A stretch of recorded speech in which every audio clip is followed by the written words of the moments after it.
빛과 실. 지난해 1월 이사를 위해 창고를 정리하다 낡은 구두 상자 하나가 나왔습니다.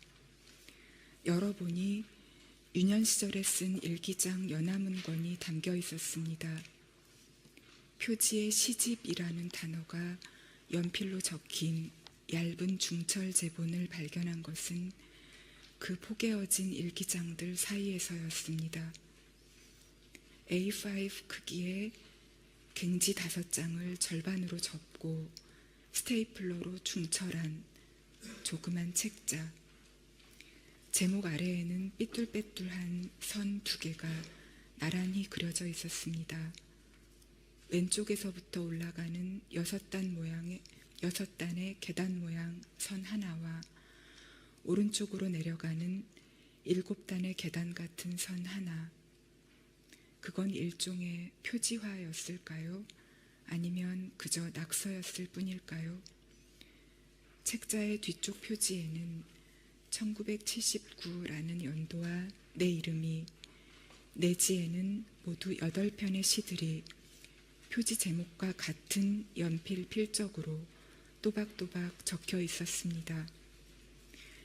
페이지의 하단마다에는 각기 다른 날짜들이 시간순으로 기입되어 있었습니다. 8살 아이답게 천진하고 서툰 문장들 사이에서 4월의 날짜가 적힌 시 한 편이 눈에 들어왔습니다. 다음에 2행짜리 연들로 시작되는 시였습니다. 사랑이란 어디 있을까? 팔딱팔딱 뛰는 나의 가슴 속에 있지. 사랑이란 무엇일까? 우리의 가슴과 가슴 사이를 연결해주는 금실이지. 40여 년의 시간을 단박에 건너 그 책자를 만들던 오후의 기억이 떠오른 건 그 순간이었습니다. 볼펜 깍지를 끼운 몽당 연필과 지우개 가루, 아버지의 방에서 몰래 가져온 커다란 철제 스테이플러. 곧 서울로 이사하게 된다는 것을 알게 된 뒤 그동안 자투리 종이들과 공책들과 문제집의 여백, 일기장 여기저기에 끄적여 놓았던 시들을 추려 모아두고 싶었던 마음도 이어 생각났습니다. 그 시집을 다 만들고 나자 어째서인지 누구에게도 보여주고 싶지 않아졌던 마음도. 일기장들과 그 책자를 원래대로 구두상자 안에 포개어 넣고 뚜껑을 덮기 전 이 시가 적힌 면을 휴대폰으로 찍어 두었습니다. 그 8살 아이가 사용한 단어 몇 개가 지금의 나와 연결되어 있다고 느꼈기 때문입니다. 뛰는 가슴 속 내 심장, 우리의 가슴과 가슴 사이, 그걸 잇는 금실, 빛을 내는 실. 그 후 14년이 흘러 처음으로 시를, 그 이듬해에 단편소설을 발표하며 나는 쓰는 사람이 되었습니다. 다시 5년이 더 흐른 뒤에는 약 3년에 걸쳐 완성한 첫 장편소설을 발표했습니다. 시를 쓰는 일도 단편소설을 쓰는 일도 좋아했지만 지금도 좋아합니다. 장편소설을 쓰는 일에는 특별한 매혹이 있었습니다. 완성까지 아무리 짧아도 1년, 길게는 7년까지 걸리는 장편소설은 내 개인적 삶의 상당한 기간들과 맞바꿈됩니다. 바로 그 점이 나는 좋았습니다. 그렇게 맞바꿔도 좋다고 결심할 만큼 중요하고 절실한 질문들 속으로 들어가 머물 수 있다는 것이. 하나의 장편 소설을 쓸 때마다 나는 질문들을 견디며 그 안에 삽니다. 그 질문들의 끝에 다다를 때 대답을 찾아낼 때가 아니라 그 소설을 완성하게 됩니다. 그 소설을 시작하던 시점과 같은 사람일 수 없는, 그 소설을 쓰는 과정에서 변형된 나는 그 상태에서 다시 출발합니다. 다음의 질문들이 사슬처럼 또는 도미노처럼 포개어지고 이어지며 새로운 소설을 시작하게 됩니다. 세 번째 장편 소설인 채식주의자를 쓰던 2003년부터 2005년까지 나는 그렇게 몇 개의 고통스러운 질문들 안에서 머물고 있었습니다. 한 인간이 완전하게 결백한 존재가 되는 것은 가능한가? 우리는 얼마나 깊게 폭력을 거부할 수 있는가? 그걸 위해 더 이상 인간이라는 종에 속하기를 거부하는 이에게 어떤 일이 일어나는가?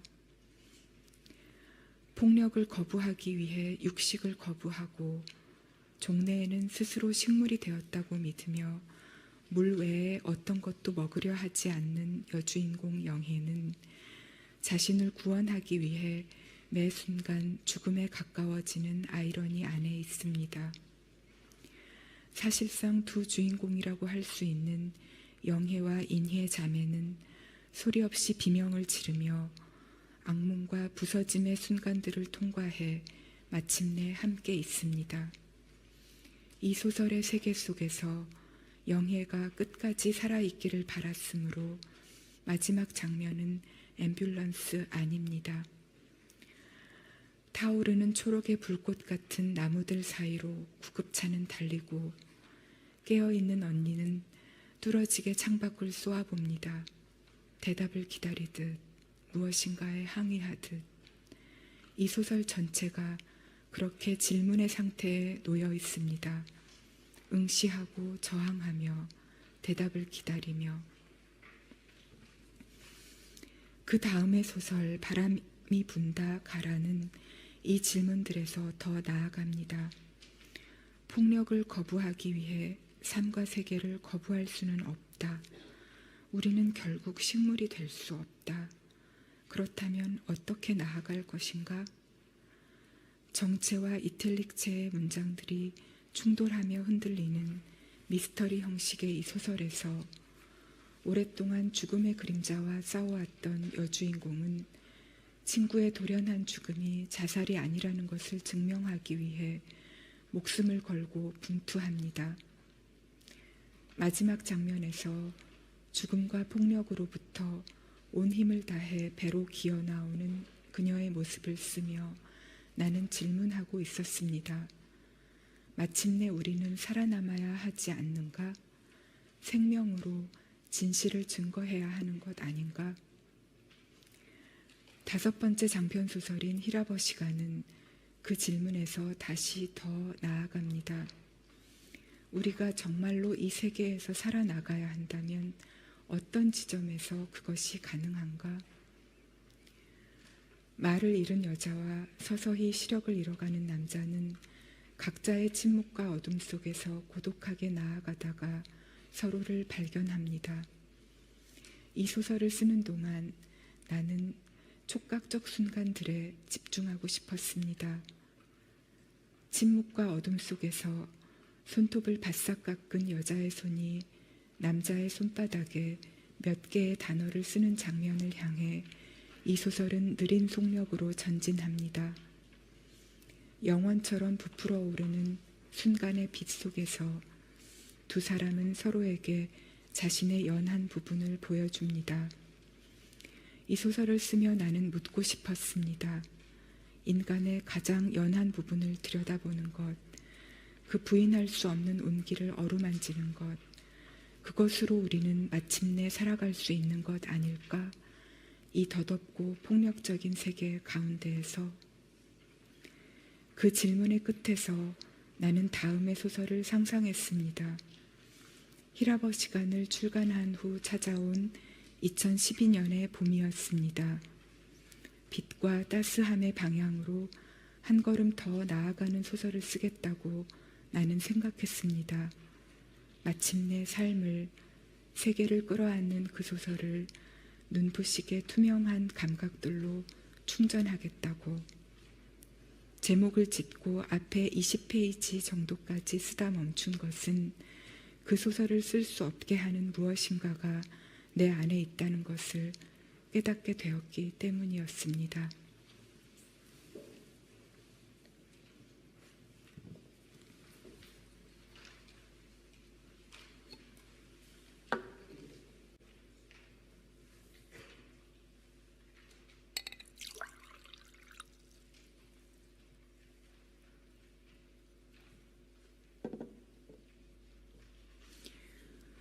그 시점까지 나는 광주에 대해 쓰겠다는 생각을 단 한 번도 해보지 않았습니다. 1980년 1월 가족과 함께 광주를 떠난 뒤 4개월이 채 지나지 않아 그곳에서 학살이 벌어졌을 때 나는 9살이었습니다. 이후 몇 해가 흘러 서가에 거꾸로 꽂힌 광주 사진첩을 우연히 발견해 어른들 몰래 읽었을 때는 12살이었습니다. 쿠데타를 일으킨 신군부에 저항하다 곤봉과 총검, 총격에 살해된 시민들과 학생들의 사진들이 실려 있는 당시 정권의 철저한 언론 통제로 인해 왜곡된 진실을 증거하기 위해 유족들과 생존자들이 비밀리에 제작해 유통한 책이었습니다. 어렸던 나는 그 사진들의 정치적 의미를 정확히 이해할 수 없었으므로 그 훼손된 얼굴들은 오직 인간에 대한 근원적인 의문으로 내 안에 새겨졌습니다. 인간은 인간에게 이런 행동을 하는가?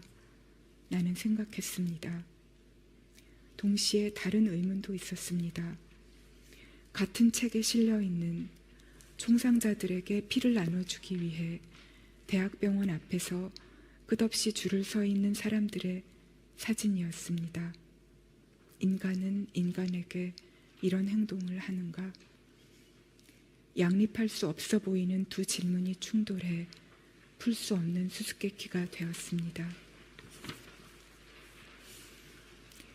그러니까 2012년 봄, 삶을 껴안는 눈부시게 밝은 소설을 쓰려고 애쓰던 어느 날, 한 번도 풀린 적 없는 그 의문들을 내 안에서 다시 만나게 된 것이었습니다.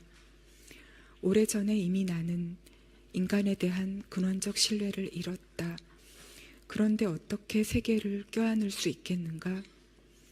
그 불가능한 수수께끼를 대면하지 않으면 앞으로 갈 수 없다는 것을, 오직 글쓰기로만 그 의문들을 꿰뚫고 나아갈 수 있다는 것을 깨닫게 된 순간이었습니다.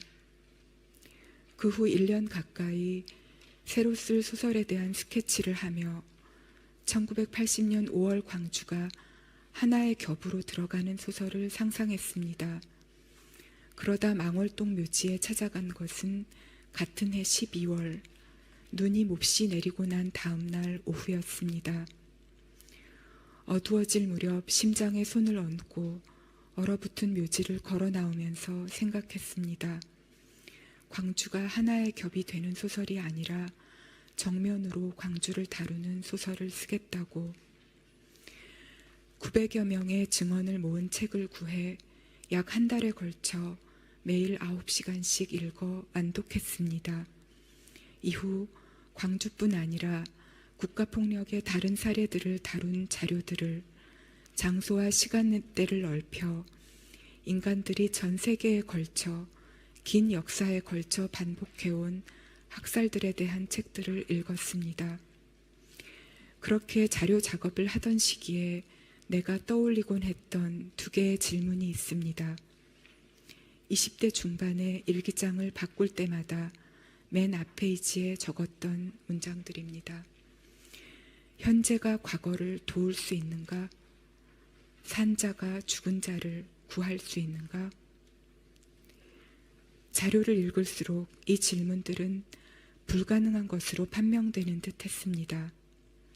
인간성의 가장 어두운 부분들을 지속적으로 접하며 오래전에 금이 갔다고 생각했던 인간성에 대한 믿음이 마저 깨어지고 부서지는 경험을 했기 때문입니다. 이 소설을 쓰는 일을 더 이상 진척할 수 없겠다고 거의 체념했을 때 한 젊은 야학교사의 일기를 읽었습니다. 1980년 5월 당시 광주에서 군인들이 잠시 물러간 뒤 열흘 동안 이루어졌던 시민자치의 절대 공동체에 참여했으며 군인들이 되돌아오기로 예고된 새벽까지 도청 옆 YWCA에 남아있다 살해되었던 수줍은 성격의 조용한 사람이었다는 박용주는 마지막 밤에 이렇게 썼습니다. 하느님, 왜 저에게는 양심이 있어 이렇게 저를 찌르고 아프게 하는 것입니까? 저는 살고 싶습니다. 그 문장들을 읽은 순간 이 소설이 어느 쪽으로 가야 하는지 벼락처럼 알게 되었습니다. 두 개의 질문을 이렇게 거꾸로 뒤집어야 한다는 것도 깨닫게 되었습니다. 과거가 현재를 도울 수 있는가? 죽은 자가 산 자를 구할 수 있는가? 이후 이 소설을 쓰는 동안 실제로 과거가 현재를 돕고 있다고, 죽은 자들이 산 자를 구하고 있다고 느낀 순간들이 있었습니다. 이따금 그 묘지에 다시 찾아갔는데 이상하게도 갈 때마다 날이 맑았습니다. 눈을 감으면 태양의 주황빛이 눈꺼풀 안쪽에 가득 찼습니다. 그것이 생명의 빛이라고 나는 느꼈습니다. 말할 수 없이 따스한 빛과 공기가 내 몸을 에워싸고 있다고. 12살에 그 사진첩을 본 이후 품게 된 나의 의문들은 이런 것이었습니다. 인간은 어떻게 이토록 폭력적인가? 동시에 인간은 어떻게 그토록 압도적인 폭력의 반대편에 설 수 있는가? 우리가 인간이라는 종에 속한다는 사실은 대체 무엇을 의미하는가? 인간의 참혹과 존엄 사이에서 두 벼랑 사이를 잇는 불가능한 허공의 길을 건너려면 죽은 자들의 도움이 필요했습니다. 이 소설의 주인공인 어린 동호가 어머니의 손을 힘껏 끌고 햇빛이 비치는 쪽으로 걸었던 것처럼, 당연하게도 나는 그 망자들에게, 유족들과 생존자들에게 일어난 어떤 일도 돌이킬 수 없었습니다. 할 수 있는 것은 내 몸의 감각과 감정과 생명을 빌려드리는 것 뿐이었습니다. 소설의 처음과 끝에 촛불을 밝히고 싶었기에 당시 시신을 수습하고 장례식을 치르는 곳이었던 상무관에서 첫 장면을 시작했습니다. 그곳에서 15살의 소년 동호가 시신들 위로 흰 천을 덮고 촛불을 밝힙니다. 파르스름한 심장 같은 불꽃의 중심을 응시합니다. 이 소설의 한국어 제목은 소년이 온다입니다. 온다는 오다라는 동사의 현재형입니다. 너라고 혹은 당신이라고 2인칭으로 불리는 순간 희끄무레한 어둠 속에서 깨어난 소년이 혼의 걸음걸이로 현재를 향해 다가옵니다.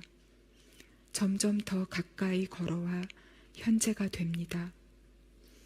인간의 잔혹성과 존엄함이 극한의 형태로 동시에 존재했던 시공간을 광주라고 부를 때, 광주는 더 이상 한 도시를 가리키는 고유명사가 아니라 보통 명사가 된다는 것을 나는 이 책을 쓰는 동안 알게 되었습니다. 시간과 공간을 건너 계속해서 우리에게 되돌아오는 현재형이라는 것을 바로 지금 이 순간에도.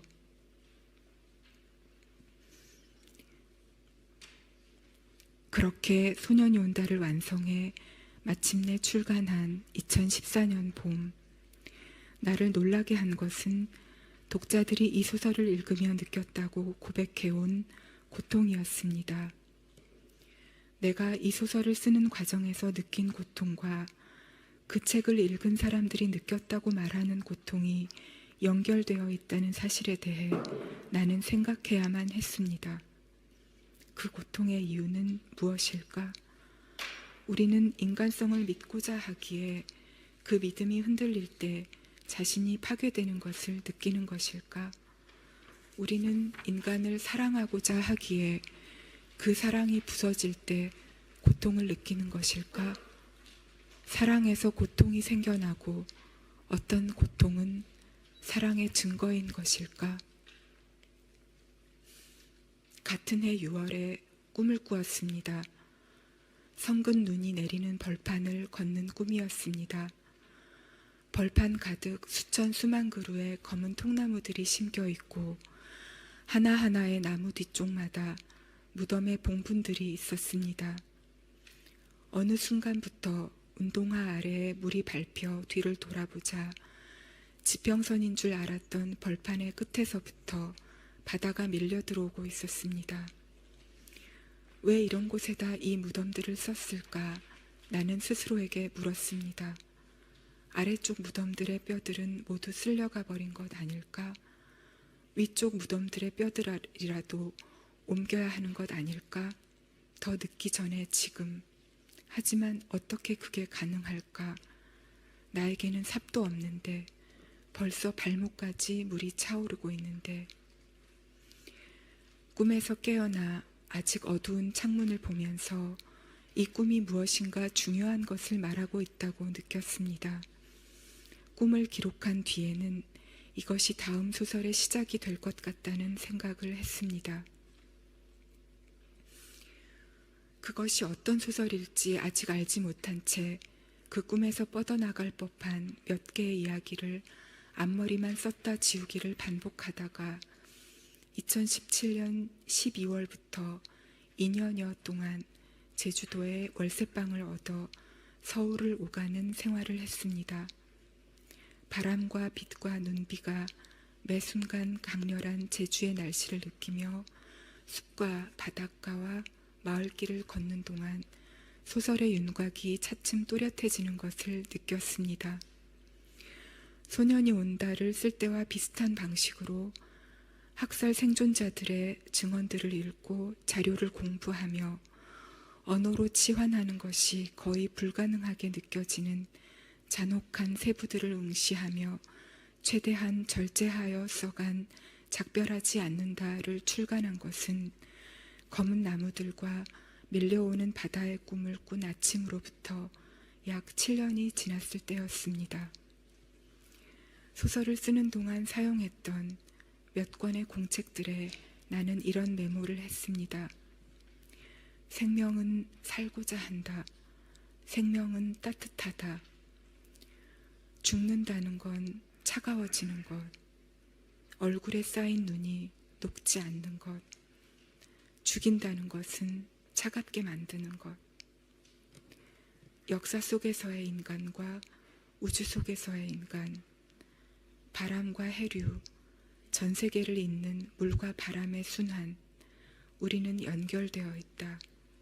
연결되어 있다. 부디. 이 소설은 모두 3부로 이루어져 있습니다.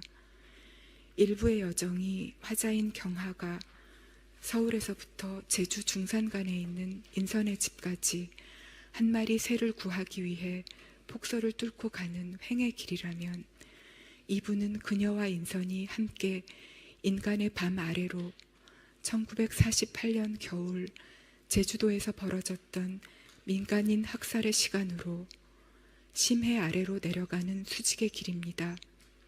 마지막 3부에서 두 사람이 그 바다 아래에서 촛불을 밝힙니다. 친구인 경하와 인선이 촛불을 넘겼다가 다시 건네받듯 함께 끌고 가는 소설이지만 그들과 연결되어 있는 진짜 주인공은 인선의 어머니인 정심입니다. 학살에서 살아남은 뒤 사랑하는 사람의 뼈 한 조각이라도 찾아내 장례를 치르고자 싸워온 사람, 애도를 종결하지 않는 사람, 고통을 품고 망각에 맞서는 사람, 작별하지 않는 사람, 평생에 걸쳐 고통과 사랑이 같은 밀도와 온도로 끓고 있던 그녀의 삶을 들여다보며 나는 묻고 있었던 것 같습니다. 우리는 얼마나 사랑할 수 있는가? 어디까지가 우리의 한계인가? 얼마나 사랑해야 우리는 끝내 인간으로 남는 것인가? 작별하지 않는다를 출간한 뒤 3년이 흐른 지금 아직 나는 다음의 소설을 완성하지 못하고 있습니다. 그 책을 완성한 다음에 쓸 다른 소설도 오래전부터 나를 기다리고 있습니다. 태어난 지 2시간 만에 세상을 떠난 언니에게 내 삶을 잠시 빌려주려 했던, 무엇으로도 결코 파괴될 수 없는 우리 안의 어떤 부분을 들여다보고 싶었던 힘과 형식적으로 연결되는 소설입니다. 완성의 시점들을 예측하는 것은 언제나처럼 불가능하지만 어쨌든 나는 느린 속도로나마 계속 쓸 것입니다. 지금까지 쓴 책들을 뒤로하고 앞으로 더 나아갈 것입니다.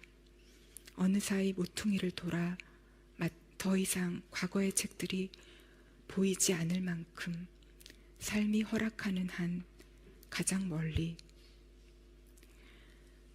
내가 그렇게 멀리 가는 동안 비록 내가 썼으나 독자적인 생명을 지니게 된 나의 책들도 자신들의 운명에 따라 여행을 할 것입니다. 차창 밖으로 초록의 불꽃들이 타오르는 앰뷸런스 안에서 영원히 함께 있게 된 2 자매도, 어둠과 침묵 속에서 남자의 손바닥에 글씨를 쓰고 있는, 곧 언어를 되찾게 될 여자의 손가락도, 태어난 지 2시간 만에 세상을 떠난 내 언니와 끝까지 그 아기에게 죽지 마, 죽지 마라 제발 이라고 말했던 내 젊은 어머니도, 내 감은 눈꺼풀들 속에 진한 오렌지빛으로 고이던, 말할 수 없이 따스한 빛으로 나를 에워싸던 그 혼들은 얼마나 멀리 가게 될까요? 학살이 벌어진 모든 장소에서, 압도적인 폭력이 쓸고 간 모든 시간과 공간에서 밝혀지는, 작별하지 않기를 맹세하는 사람들의 촛불은 어디까지 여행하게 될까요? 심지에서 심지로, 심장에서 심장으로 이어지는 금실을 타고.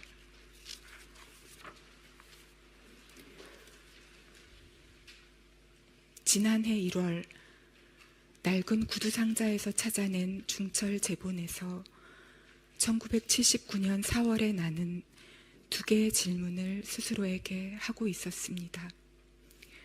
사랑이란 어디 있을까? 사랑은 무엇일까? 한편 작별하지 않는다를 출간한 2021년 가을까지 나는 줄곧 다음의 2 질문이 나의 핵심이라고 생각해 왔었습니다. 세계는 왜 이토록 폭력적이고 고통스러운가? 동시에 세계는 어떻게 이렇게 아름다운가?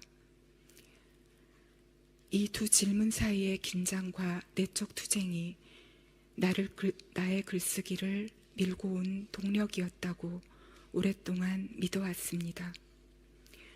첫 장편소설부터 최근의 장편소설까지 내 질문들의 국면은 계속해서 변하며 앞으로 나아갔지만 이 질문들만은 변하지 않은 일관된 것이었다고. 그러나 2, 3년 전부터 그 생각을 의심하게 되었습니다. 정말 나는 2014년 봄 소년이 온다를 출간하고 난 뒤에야 처음으로 사랑에 대해, 우리를 연결하는 고통에 대해 질문했던 것일까? 첫 소설부터 최근의 소설까지 어쩌면 내 모든 질문들의 가장 깊은 겹은 언제나 사랑을 향하고 있었던 것 아닐까? 그것이 내 삶의 가장 오래고 근원적인 배움이었던 것은 아닐까? 사랑은 나의 심장이라는 개인적인 장소에 위치한다고 1979년 4월의 아이는 썼습니다. 팔딱팔딱 뛰는 나의 가슴 속에 있지.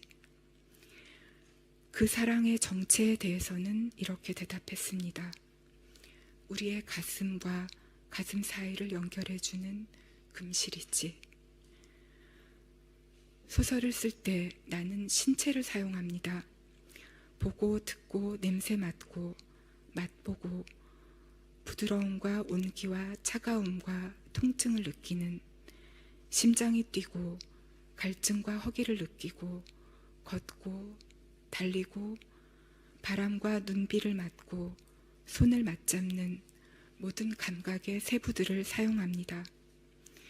필멸하는 존재로서 따뜻한 피가 흐르는 몸을 가진 내가 느끼는 그 생생한 감각들을 전류처럼 문장들에 불어넣으려 하고 그 전류가 읽는 사람들에게 전달되는 것을 느낄 때면 놀라고 감동합니다. 언어가 우리를 잇는 실이라는 것을, 생명의 빛과 전류가 흐르는 그 실에 나의 질문들이 접속하고 있다는 사실을 실감하는 순간에 그 실에 연결되어 주었고 연결되어 줄 모든 분들에게 마음 깊은 감사의 인사를 드립니다. 감사합니다. Thank you.